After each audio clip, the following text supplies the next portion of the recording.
We're back, We're back. It's not freezing now. but we don't have a chat window. So what's up with that? I don't know. You're going to have to read it on your phone, I guess. Oh, Oh, there it is. chat. Yay, chat window. All right, we'll try it again. Okay, so we are your hosts. Penguin and Termite. Welcome to another 80-Bit Newscast. All of our energy and zeal were train wrecked by a major technical difficulty with my computer. I was also late, so it didn't help that I was late. And So then here we are. we had a technical difficulty and things weren't working. But things are working now, presumably. So let us know if things aren't working. Yeah, so let's take a breath. Center yourself. We're here. We're only 15 minutes late, and that's fine because people don't watch the show anyway. Hey. So it's okay. All right. So this is 80-Bit Newscast, and we are going to run through the news stories that we care about, and hopefully that you will care about as we run through them. And we'll give you our thoughts and ideas, and as Termite likes to say, punditry on them. And we want to hear your thoughts as well. So if you do end up gracing us with your presence and watching this live, then by all means, drop something in the chat, and we will save our responses till the end of the show. But we do want to hear it. So speak now, or forever hold your peace, or speak over the next 30 minutes and forever hold your peace Until the end of the show when we actually address them. Mm-hmm. So you're not forever holding your peace. Yeah. You're just holding your peace for 25 Hold minutes. your peace for 25 minutes. And if you aren't watching this live, then we are glad you are watching it. So we still want to hear your feedback, and we'll talk to you at the end of the show about where you can share it. So hold your thoughts. Write them on a notepad.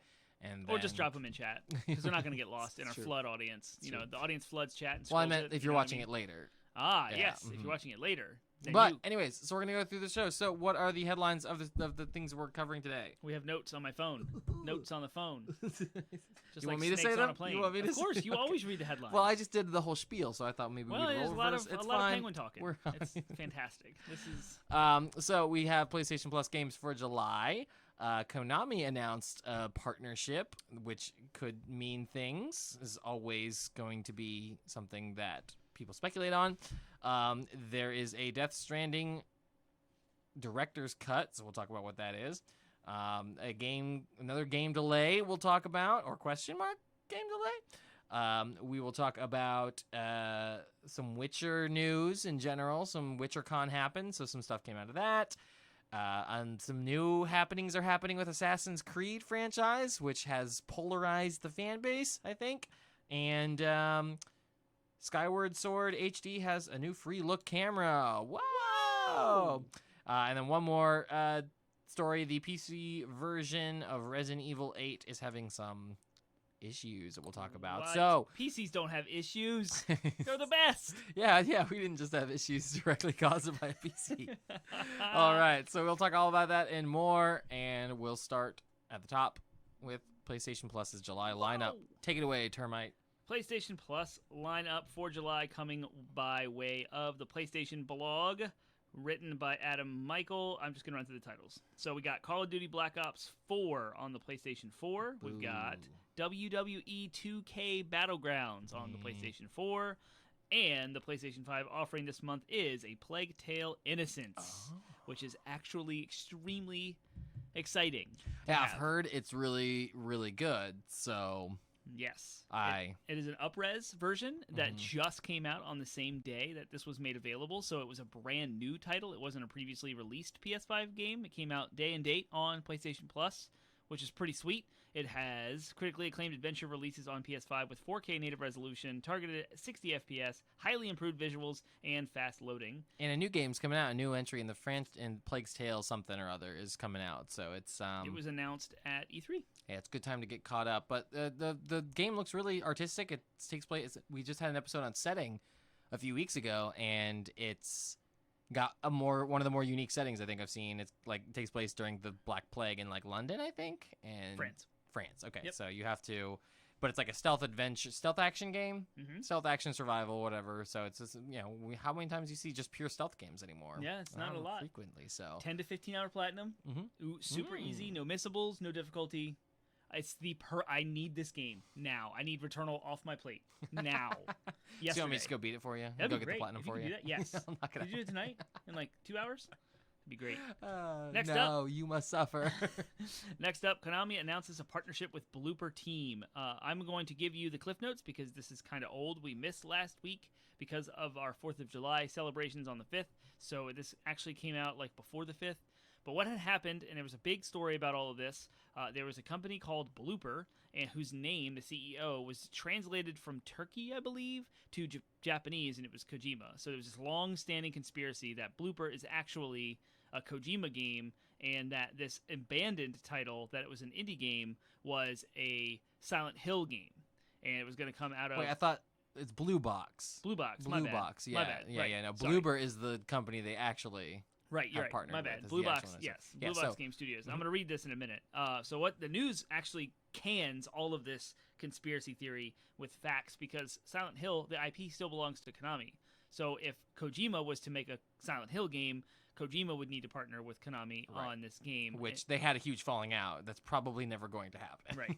And this Abandoned can't be a Silent Hill game if Konami is working with. But we don't Bloober know what on they it. have. They said that they're making a Silent Hill game. We still don't know. Oh, Konami could still make a Silent Hill game. Yes. No, but I'm Kojima saying would be separate. Konami has partnered with Bloober. Have they announced what they are going? What Bloober? Have they said that Bloober is making a Silent Hill game? Oh, you're right. Yes. So right. it's I'm That's not what I saying meant. I'm not saying I believe the conspiracy theory. It would be really, really cheeky and right up Kojima's alley to like Yeah, that's why everyone thought he did it. pretend that abandoned, like Silent Hills was abandoned. That Right. would have been really cheeky. It's totally 100% not happening. And I feel so bad for this creator, Hasan Kahraman. He like came on YouTube and was like, "Guys, I'm not Hideo Kojima. Right? Stop. Like I'm putting my heart and soul into this game, and I'm not Hideo Kojima. I'm not an actor. I'm like, oh man, poor guy. Stupid internet." Yep. I completely botched all of those names and continuously mixed up Blue Box and Blooper, so I'm going to read the notes that were supposed to stop me from doing that. So this puts to death this conspiracy. Blue Box Game Studios' upcoming indie title Abandoned is actually a secret Silent Hill related project being secretly developed by none other than Hideo Kojima. That's the conspiracy. It's dead now. The way you Yeah. you just made it even more Yeah, I confusing. probably The way you worded it, you're like, Yes. that is not what's happening. Right. It puts that conspiracy to death. So while Blue Box founder Hasan Kahraman tried to shut down these conspiracy theories that strangely only made the problems worse. With this recent announcement, though, most conspiracy theorists slowly seem to be accepting that Abandoned is not a secret Silent Hill game, and that Bloober Team is probably going to be the studio that finally delivers a modern entry into the beloved horror franchise. So, there you have it. You see, all really, Bloober Team is just now, again, riffing off the Blue Box thing. Bloober, Blue Box, it's really Hideo Kojima. All of it, right? The conspiracies are back, baby. You heard it first here from Penguin. Bringing them back.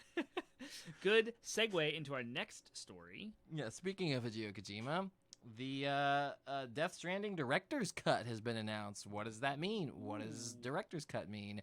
Isn't that something for movies? Take it away, Termite. The head of publishing of Kojima Productions, Jay Bohr, over at the PlayStation blog, writes, "Hello, everyone. It is with great pleasure that today Kojima Productions can officially announce Death Stranding Director's Cut is in development and will arrive on the PS5 September 24th, 2021. So, what is in this thing? So, I'm going to scroll through this. Death Stranding's Director's Cut is packed with a ton of new content and enhanced gameplay features. We are introducing more weapons, equipment, and vehicles, a variety of new modes, missions, and areas to explore, expanded storylines, and enhancements to the UI. We will also be adding new online features, including friends, play, and leaderboards. More news on that coming soon." So, there's a couple of things I do want to highlight as I scroll through this. The new Fragile Circuit is like a racing mode, which was kind of weird. I heard about that, yeah. I saw the trailer and I was like, what? There's a racing... I mean, you can build roads and bridges and such in the game, but now there's like a whole Kojima. straight-up racing mode in this thing. It's Kojima. I do want to get into the PlayStation 5 features. Here we go. Forget the whole, like, oh, this is a super deep story about connection It still and is. what separates us and how we have to brave even death itself in order to connect with one another. And also racing. Yeah, why and not, also, just Death Stranding cart. Death Stranding cart, indeed. PlayStation 5 features include DualSense wireless controllers, haptic feedback, bespoke adaptive trigger resistance, which sounds great. Here, sound effects come into life in 3D audio, which requires compatible headphones.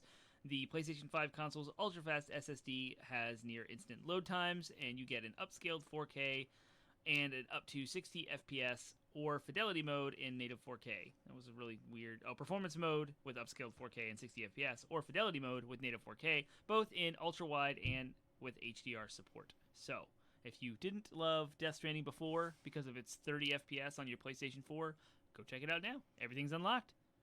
Word. As far as And there is another news. I'm glad you tacked on this other news story here. Yeah. Hideo Kojima apparently does not like the term director's cut. His specific reasoning for that is director's cut is a term that I pointed this out immediately. By the way, yep. You want some credit? I want some credit because even before the show and before his discussion about it, I was like, why are they calling it director's cut? That's stupid. Hideo Kojima doesn't like it because it's a term specifically meant for movies where the director's cut is it's content that's already been shot and recorded. It's just it didn't make the cut, the final cut of the movie. Either the director didn't get to have a say, or they had to cut it down because of time. And usually director's cuts come out later, and they're like, "Hey, this is how I would have done it if I didn't have this time." The movie was popular anyway, so here's what I would have done if I, had the final say.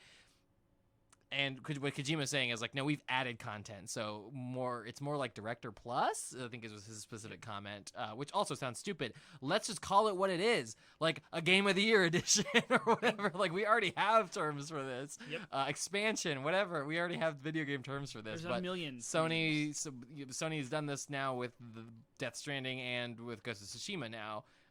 Is it going to happen with Last of Us Clearly, probably, and clearly they're trying to. Again, it's Sony's marketing as a way to try to, highlight the fact that their games are cinematic experiences. Like this is just Sony, being like, look at us in our director's cuts. It's a marketing ploy. It doesn't really matter what it's named at the end of the day. What matters is, yes, it's basically an expansion, a re-release, Death Stranding Plus, whatever you want to call it, and. Yeah, it's coming out and of course November. Sony in September 24th. September. Sony being Sony, it costs money to upgrade. Yeah. Because of the extra content. I do believe it's only $10, if I'm not mistaken. Yep, $10 if you own the PS4 version. So if you are a standard user, you bought the PS4 version, you got it on a disc or digitally, you can upgrade it to the new one for $10. There's a bunch of layers and tiers of upgrade prices. I think Ghost of Tsushima is $30. Yeah, that's coming out in August. Yeah, it's better than Tsushima. Yeah. So there you go. Play these old games again in 4K, 60 frames per second. Because I'm a schmuck who's going to buy them all. I'm not going to lie, I probably will too, but I don't like it. I don't have to like it. I can admit that I'm going to fall for it and also be like, but it's stupid and not cool. Mm-hmm. Whatever. Cool. Next story. There is a delay. Sifu has been delayed, ? Sifu has been delayed. Has it been? I laugh at the fact that you put question mark. No, you put question mark. Every single one. Did you notice that? I did. Just for that. you.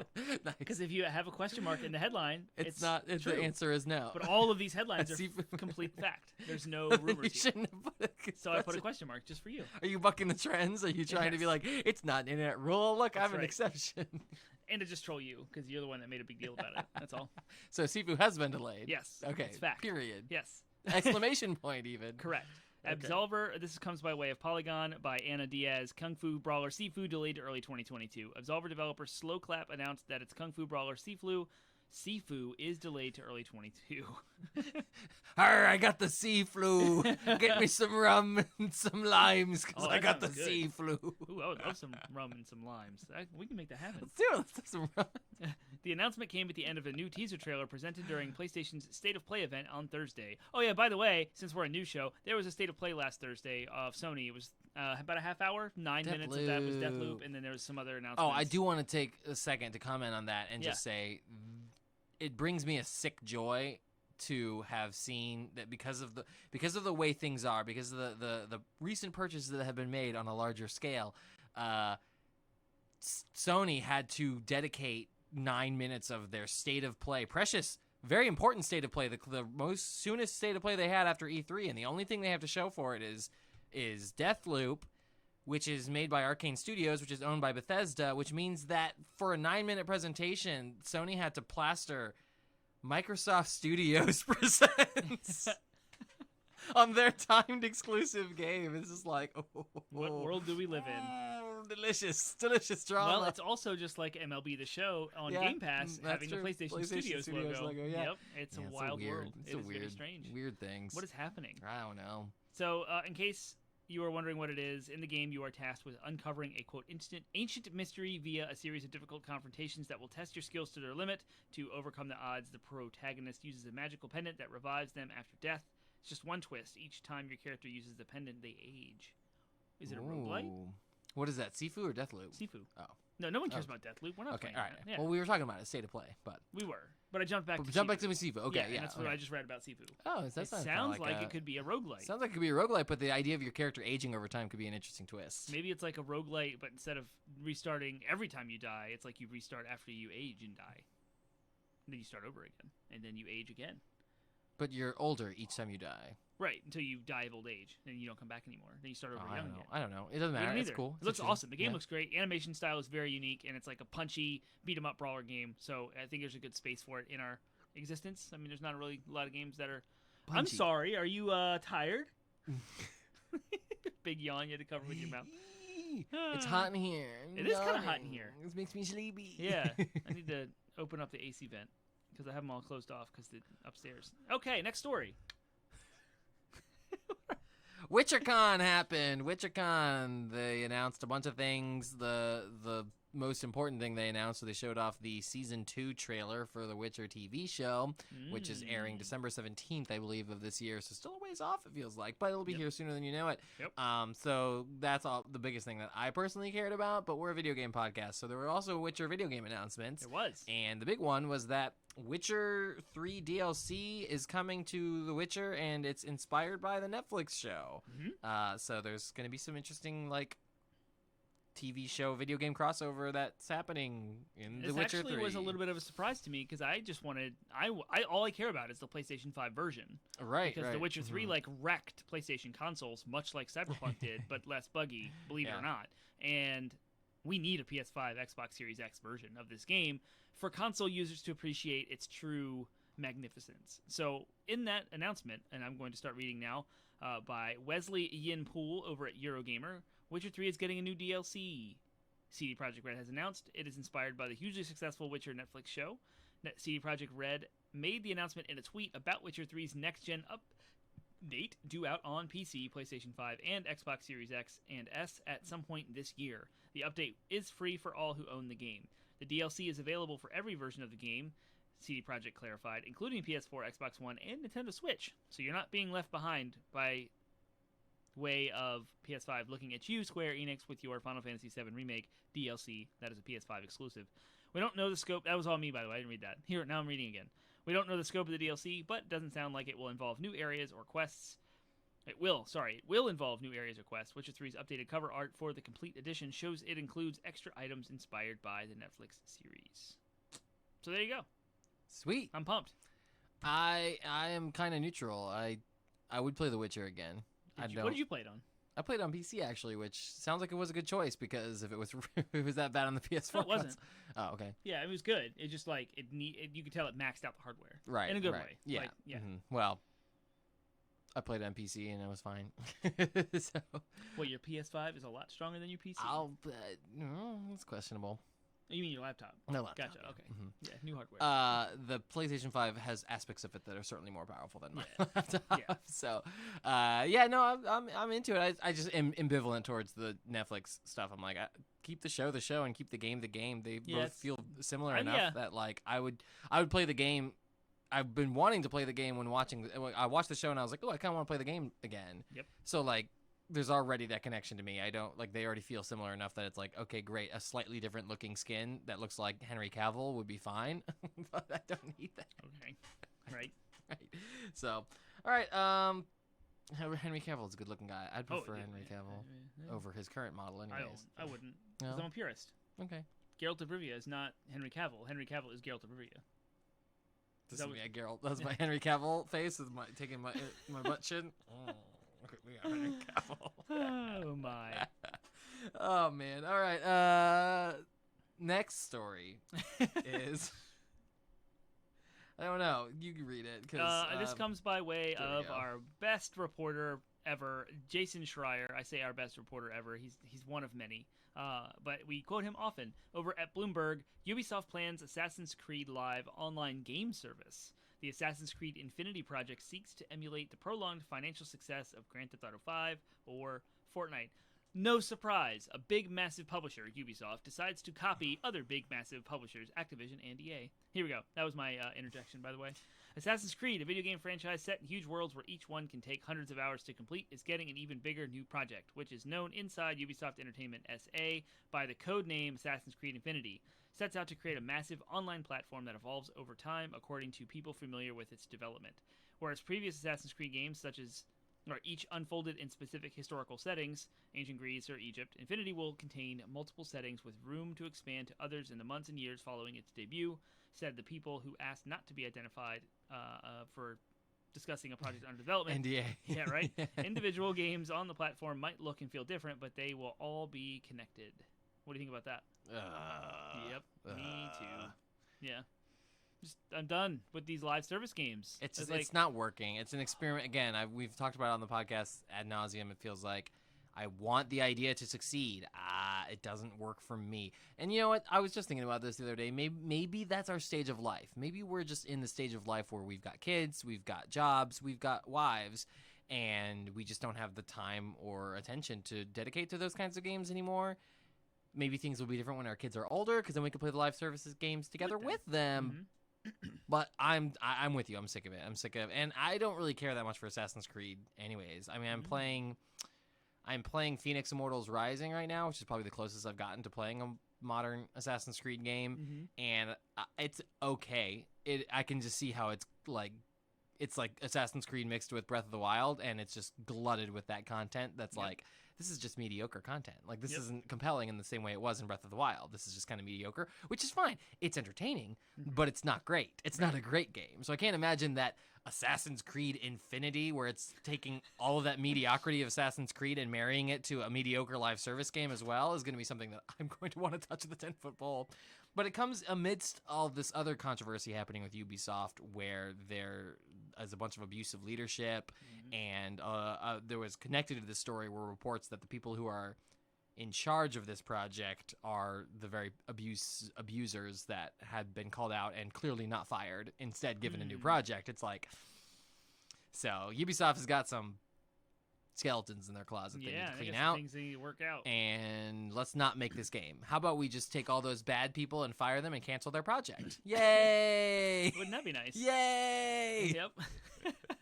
So a couple of things about the live service not working. It doesn't work for us, clearly, but it's making money. Oh, it's so much hand money. over fist. And people like it. Stupid amounts of money. People like it. So, of course, this is a great direction for Ubisoft to go in if they want to make money. Right. And Assassin's Creed is extremely popular, and they sell insane amounts of copies. I know. And I heard there's no accounting for taste, right? Origins, Odyssey are amazing. Like, Odyssey being the pinnacle, and Valhalla is like a third. I've heard that they have their high moments, but they're also just glutted with so much stuff. Like, my buddy Justin was like, Odyssey was amazing, but I also didn't finish it because there was too much on the map. Yep. Hundreds of hours of content. It's like bigger than Horizon, and not good content. Like, just mediocre, stuff. Just like side quests. Like, go kill a bunch of chickens, you person, assassin, you crazy historical killer of men. Go kill me some chickens. I have a copy of Origins and Odyssey, and I am dying to play them. And one day I will cycle them in. But first, Returnal has to go away. Did I tell you have to make it go away. No, it needs to go away. No, you have to make it go away. You want to beat it for me? You can platinum it right now? All right, next up. Zelda Skyward Sword. Yeah, let's talk about a good game. Yeah. Well, I mean, some people argue Skyward Sword's like the worst Zelda. It's not my favorite, but it's leagues better than Assassin's Creed. You might like it now. Have you been following the latest with Skyward Sword? Not just this one, but in general. No. So apparently there are millions of dialogue options you can skip now. So Fee, you don't have to answer her. Whenever you pick up an item, it won't interrupt you anymore. Motion controls are gone. Yep. There's fast travel added. Yes, it's locked behind an amiibo, but you can do it. And it's got 60 frames per second. It's way more streamlined. Controls are tighter, and everything's up-resed and looks nice and fresh. Cool. In addition to all of that, here comes the story we wanted to talk about tonight. The VideoGamesChronicle.com Chris Scullion reports a new clip of Legend of Zelda Skyward Sword HD appears to show the addition of a freely controllable camera. The original version of the game, released on the Wii in 2011, didn't give players direct control of the camera. However, I don't remember that. I don't remember it either, but I saw a YouTube video to verify this, and they showed the Wii nunchuck, which is the left joystick. Sorry, the left joystick, and you could not move the camera freely. You had to use Z targeting or just rely on it. Yeah. Was that in Twilight Princess as well? No, that's why it was a step backward. They highlighted it. Wind Waker and Twilight Princess had free-range cameras. I didn't know that. I didn't know that at all, which is crazy with Nintendo's game design that I played that entire game all the way through and didn't even notice. Yeah. But anyway, that's a testament to how awesome Nintendo can be. But this is even better because it's going to be fixed. The Wii version had to be played with a Wii remote and nunchuck. Players only had access to a single stick for movement and therefore didn't have a right stick for camera control. Players could only press the Z button to snap the camera behind Link, but this occasionally caused problems because the same button was used to lock the camera onto enemies. However, because the Switch's Joy-Con controllers each have a stick, players should theoretically be able to control Link with left stick and camera with the right stick. And sure enough, the tweet that Nintendo went... Nintendo didn't highlight this, by the way. There was just a video that was highlighting some other dialogue choices that had went away, and in there was like, they noticed the camera was moving by itself. And well, to that, I will quote Fee and say... yeah, I didn't mind Fee. I thought that game was great. I loved Skyward Sword. I thought it was fantastic, and I'm excited to play it. How many times have you played it? All the way through from beginning to end? Yep. Like once and a half. How many times have you played Ocarina of Time, Majora's Mask? Oh, infinitely Wind more. Waker, But that's- Skyward Sword's way longer. How many times have I played Twilight Princess? Once. You really? Yeah, I all the played way Twilight through. Princess like 3 times. What? I like Twilight Princess. But Wind Waker I played through almost twice. And that's a Wind big game, Waker too. I've played through like once and a half. Yeah. Yeah. Mm. I like Wind Waker, though. It's just hard to get a hold of. I lost my GameCube copy at some point, and I don't know where it went. And and so I can't play my GameCube version, and then, of course, you can't get... I guess I could get the Wii U version, but I want to drag out my Wii U just for that. So, anyway, say la vie. Last story. Last story. Put your stuff in comments if you have questions. Yeah, Comments. the one of you that is actually probably us. All right. Last story is the PC version of Resident Evil 8 is hobbled by DRM. Boo. Digital. If you don't know what DRM stands for, it stands for Digital Rights Management, and it's things that are supposed to prevent people from pirating the game. But that PC Master Race, it's the only platform that's exposing itself to piracy. You know, you don't have that problem on PS4, PS5, Xbox, Okay. Switch. Just saying. I'm not a PC Master Racist. I don't know why you're like accusing me of this, looking at me like, how dare you? How dare you, you It's PC, more like, you console Nazi. Yes, you console Nazis in the world, condemning our love for consoles all the time because of your frame rate. Okay, all right. So what is this DRM that's hobbling RE8? All right, Resident Evil 8 pirates claim that removing the DRM fixes its PC problems. While Resident Evil Village shines on PS5 and Series X, the PC version stumbles in a few areas, most notably with recurring stuttering issues in busier scenes. I'm reading Taylor Lyle's article over at IGN. After cracking the game, pirates claim that the issue is being caused by Village's own anti-piracy DRM.